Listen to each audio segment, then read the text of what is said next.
वंदे मातरम दोस्तों सुनील केदार एक कृषि वैज्ञानिक है। उसने सुदर्शन न्यूज़ के इंटरव्यू में एक बात कही है जिसका सीधा सीधा अर्थ निकलता है कि गोचर भूमि नहीं होनी चाहिए, पर ये नेता लोग बात घुमा के बोलते हैं क्योंकि एक नेता भी है, पॉलिटिक्स में भी है और कृषि वैज्ञानिक भी है। हमारे देश के किसान एक तो भोले होते हैं, या बंदा चाहता है कि तुम गायों को चरने मत भेजो, जगह पे बांध के रखो और गवर्नमेंट से, संस्थाओं से अनाज खरीद के, घास चारा खरीद के गाय को खिलाओ। जो काम फ्री में हो सकता है कुदरत के चरागाह में खा के, या कम पैसों में जब किसान की ज़रूरत पूरी हो सकती है, ये लोग चाहते हैं कि किसान खर्चे में पड़े। इस बारे में हम आगे बात कर लेते हैं। पहले आप उसका ये इंटरव्यू सुनिए और उसके बाद हम इस पर और डिस्कशन करेंगे। और बात करने के लिए हमारे साथ सुनील छत्रपाल केदार जी मौजूद हैं, उनका स्वागत हम करेंगे। छत्रपाल जी सर, मेरा सबसे पहला सवाल आपसे ये है कि आप कृषि वैज्ञानिक भी हैं, आप एक राजनेता के परिवार से भी हैं और आप एक किसान भी हैं और साथ में मंत्री भी हैं, और मंत्री के रूप में इतनी बड़ी जिम्मेदारी को भी आप निभा रहे हैं। सबसे पहले एज ए मिनिस्टर और as a part of government, सरकार का एक महत्वपूर्ण हिस्सा होने की, नेचुरल जो चारागाह है, जो पशुओं को चारागाह मिलता था पहले, वो चरती थी, एक बहुत बड़ा चारागाह होता था, लेकिन धीरे धीरे इंडस्ट्रियलाइजेशन के कारण और जो खेती की ज़मीन की कमी के कारण जो है पशुओं को जो चारागाह प्राकृतिक रूप से मिलता था, वो चारागाह की भी संख्या जो है और क्षेत्रफल जो है वो कम हो गया। इसकी वजह से भी जो पशु हैं उनके उत्पादन में, उनके जो मिल्क प्रोडक्शन में, उसमें कमी आई है। क्योंकि किसानों को बाहर से उनके लिए चारा और फोडर खरीदना पड़ता है, तो वो उनके लिए महंगा पड़ता है। अगर ये नेचुरल रूप से उपलब्ध हो तो शायद और सस्ता किसानों को मिल पाएगा ये चारा। तो क्या सरकार इस दिशा में कुछ कर रही है? इस चीज पे थोड़ा बताना चाहूंगा जी कि वो जो स्टडी है, जो साइंटिफिक स्टडी है, और ये प्रूवन फैक्ट भी है जी। हम लोगों ने हमारे जो दूध देने वाले जो हमारे गाय है, जो हमारे एनिमल्स है, उन लोगों को हमने चरने के लिए बाहर भेजा बहुत दूर तक।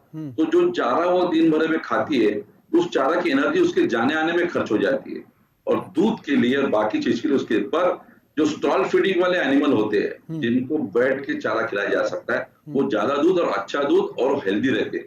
हमें अपनी तरीका बदलना पड़ेगा। हाँ, मैं मानता हूँ कि चारा उपलब्ध में तकलीफ है, इसलिए ये फॉडर फार्म जो है, एक नए तरीके का घास हर तरीके से उपलब्ध किया जाए, सस्ते में किसानों को दिया जाए, तो वो मामला हल हो सकता है। क्योंकि आज के तारीख में अपने अपने एनिमल्स बाहर चरने को भेजना ये उतनी तकलीफ वाली चीज हो गई है। कुछ उसमें उसको रोग भी आ सकते हैं, ले जाने लाने में वो एनिमल उतना हेल्दी रहता नहीं है। और हमने घर में रखा तो उसकी देखभाल अच्छी होती है, क्योंकि आखिरी इस जानवर को सिर्फ चारा नहीं, उसको पानी भी देना पड़ता है। और ये देखा गया है कि जो दूध देने वाला जो एनिमल होता है, उसको दिन में 6 बार कम से कम पानी पिलाना चाहिए उसके 6 बार पानी में उसका टोटल उसका डाइजेशन भी अच्छा रहता है और एनिमल भी अच्छा रहता है। इसलिए मैं चाहूंगा कि हमने स्टॉल फीडिंग पे ज्यादा ध्यान देना चाहिए। हाँ, स्टॉल फीडिंग में उसको कम दाम में उस जानवर को चारा मिलना चाहिए। इसके लिए सरकार ने, वो राज्य शासन हो या केंद्र शासन हो, माननीय सम्मानीय प्रधानमंत्री साहब ने जो बोला है, उनकी इसमें भी योजना आना चाहिए कि कम दाम में चारा इनको उपलब्ध होना चाहिए। इस चीज की योजना बनना बहुत जरूरी है। तो दोस्तों सुना आपने कैसे ये बात को घुमा रहा है कि गाय कहीं पे भी चरने नहीं जानी चाहिए, बीमार हो जाएगी, पानी कहाँ से मिलेगा। इसको कृषि वैज्ञानिक किसने बना दिया पता नहीं, कैसे बन गया पता नहीं। ये इतना नहीं समझता है कि गाय और अन्य पशु कुदरती माहौल में हमेशा रहते आए हैं करोड़ों सालों से, और जो गोचर भूमि हुआ करती है हर गांव में, वो नदी किनारे ही बनी रहती है। और कुदरत ने सारी व्यवस्था की हुई है कि जानवर को कब पानी चाहिए तो वो जब चरागाहों में जाती है, गोचर भूमि में जाती है नदी किनारे, तो वहाँ पे आराम से चर के पानी वगैरह पी के वो घर तक आ सकती है। और कहीं पे भी ऐसा नहीं हो सकता कि जो देसी नस्ल की गाय है वो बाहर चरने जाए और बीमार ज़्यादा हो जाए, जो इसका कहने का तर्क है। ये पहली बात तो बता नहीं रहा है कि देसी गाय या जर्सी गाय, इस बातों में वो क्लेरिफिकेशन नहीं दे रहा है, छुपा रहा है वो इन टॉपिक्स को। जो जर्सी गाय है वो जब बाहर चरने जाती है वो ज़्यादा जल्दी बीमार होने के चांसेस है, उनमें इतनी इम्यूनिटी सिस्टम उनकी पावरफुल नहीं रहती है कि वो वायरल इन्फेक्शन को झेल सके। पर जो हमारी देसी भारतीय नस्ल है वो गाय जब चरने जाएगी तो इनफैक्ट उसका स्वास्थ्य और भी ज़्यादा अच्छा होगा, उनकी बॉडी एक जगह पे बैठी रहेगी तो इनफैक्ट वो ज़्यादा बीमार होगी।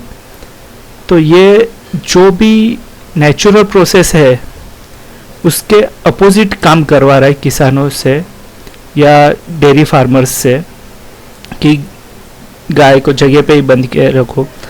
ये लोग चाहते हैं कि गाय का खाना भी सिर्फ इन्हीं के गवर्नमेंट के थ्रू या संस्थाओं के थ्रू लोगों तक पहुँचे, ताकि इनका इनकम रोटेट होते रहे, जनरेट होते रहे। ये लोग नहीं चाहते कि गाय अगर चर के आ जाएगी तो किसान को ज़रूरत नहीं पड़ेगी कुछ और ख़रीदने की मार्केट से गाय का पेट भरने के लिए, फ्री में किसान का काम हो जाएगा और जो दूध उत्पादन होएगा उसका उससे पूरा 100% बेनिफिट होएगा। ये लोग चाहते हैं कि आप इनके पास से फोडर लीजिए या तो फिर और कुछ प्रोडक्ट्स लेके गाय को खिलाओ ताकि उनको पैसा मिले और किसान हमेशा लॉस में चले। दूसरी बात, भारतीय जो गोवंश है उनमें एक सूर्यकेतु नाड़ी रहती है, उसके वजह से उसके दूध में स्वर्ण क्षार आता है, सोने जैसा पीला दूध होता है। तो वो तभी पॉसिबल होगा जब गाय चरने के लिए बाहर जाएगी, जब उसके सूर्यकेतु नाड़ी पे सूरज की ऊर्जा गिरेगी।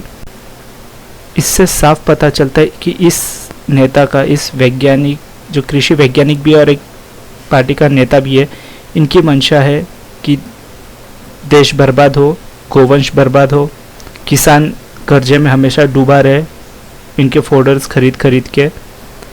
तो आप लोग भी अपना कमेंट में राय लिखिए। इस पे बहुत लंबे टॉपिक्स है, इसको बहुत सारी चीज़ें हम गो प्रेमी समझा सकते हैं, पर असल बात यह है कि समझाया भी उसे जाता है जिसे मालूमात नहीं हो। ये लोग सब जानते हैं पर ये लोग जानबूझ के देश को बर्बादी की ओर ढकेल रहे हैं। इसने और भी कुछ बातें कही है, कुछ ठीक है कुछ सही भी है, पर उसमें जितना सही बात भी कहा है उससे ज़्यादा इन लोगों ने नुकसान की बातें कही है और इतनी घुमा के कही है कि बहुत से लोग इस चीज़ को कई बार समझ नहीं पाते और इनके जाल में फंस जाते। तो मेरा किसानों से निवेदन है कि गोचर भूमि के लिए अपने गांव में अगर नहीं हो तो उसके लिए प्रावधान है, उस कोर्ट में केस डाल के अपनी गोचर भूमि हासिल कीजिए और कोई खर्चा करके इन सरकारी संस्थाओं से वगैरह चीज़ें ना खरीदे जब तक ज़रूरत नहीं हो, ताकि आपको गाय फ्री में गोचर भूमि में चर के आ सके। थोड़ा बहुत चारा है तो वो आप आपके खेत में भी थोड़ी सी जगह हो वहाँ पे भी उगा सकते हो। ये प्लीज़ ज़्यादा से ज़्यादा किसानों तक शेयर कीजिए और बाकी इस फील्ड में मुझसे भी ज़्यादा जो पुराने लोग हैं जिनको और भी ज़्यादा समझ है वो अपनी राय भी कमेंट्स में दे सकते हैं। Vande Mataram. Please channel subscribe कीजिए, मैं ऐसे और भी नेताओं के पॉइंट्स पकड़ के आप लोगों के सामने लाता रहूँगा। जय हिंद।